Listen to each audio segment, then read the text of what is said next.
Kalau Allah mau cabut nikmat seseorang sebentar, Allah kasih api kebakaran, habis itu dia punya harta. Nah, jadi artinya apa di sini? Bagaimana supaya menjaga harta kita nggak kebakar, harta kita nggak dicolong orang, harta kita nggak ditipu orang? Bagaimana supaya harta benda nikmat dari Allah ini nggak hilang? Bersyukur. Karena nikmat-nikmat itu tiap saat bisa lepas dari diri kita.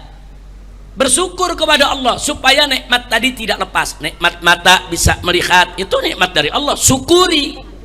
Jangan sampai nikmat mata kita bisa melihat hilang. Nah, bagaimana cara mensyukuri suatu nikmat? Pergunakan di jalan Allah.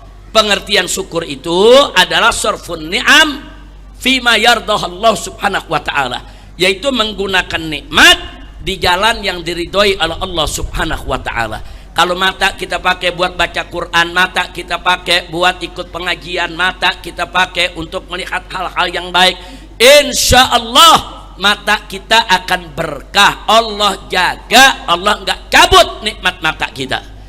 Nah, begitu juga nikmat-nikmat lain, nikmat perut kita, nikmat jantung kita, nikmat ginjal kita. Nah, syukuri.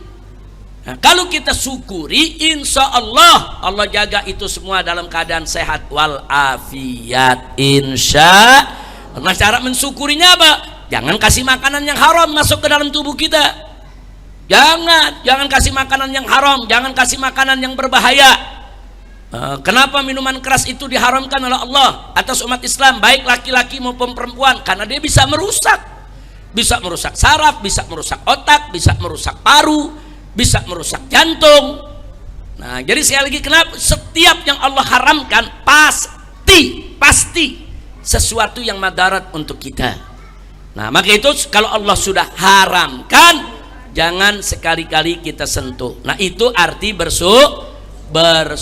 Gunakan semua nikmat di jalan Allah. Pasti saudara, kalau kita syukuri nikmat Allah, nikmat itu kita ikat, dan nikmat tersebut akan ditambah oleh Allah subhanahu wa ta'ala. Nah, sementara kalau orang sabar bagaimana? Perintah Allah, Allah menyatakan dalam Al-Quran, ya ayyuhalladzina amanu sabiru wasabiru. Hei orang-orang yang beriman, sabarlah kamu dan tegarlah kamu. Disuruh sabar dan tegar, bukan sekedar sabar aja. Sabar, tegar, nggak mudah goyang, nggak mudah untuk berputus asa. Kemudian di ayat yang lain Allah subhanahu wa ta'ala menyatakan dengan tegas, ista'inu bisabri wassalah. Mohonlah kepada Allah dengan sabar dan dengan doa. Doa juga mesti sabar, Bu. Kita berdoa berkali-kali kelihatannya belum diterima. Kita berdoa berkali-kali kelihatannya belum terwujud. Nah, sabar.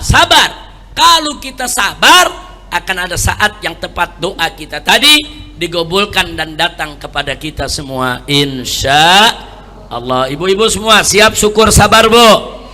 Bu, siap syukur sabar, Bu?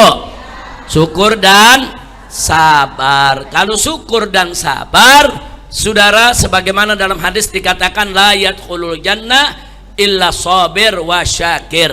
Tidak akan masuk surga kecuali orang yang bersabar dan bersyukur. Nah, jadi sekali lagi, jadi sabar itu, Bu, dalam melihat kehidupan sekarang ini kita sabar. Boleh kita kritik kebijakan, silakan. Boleh kita protes kezaliman, bahkan wajib untuk kita lawan, ya silakan.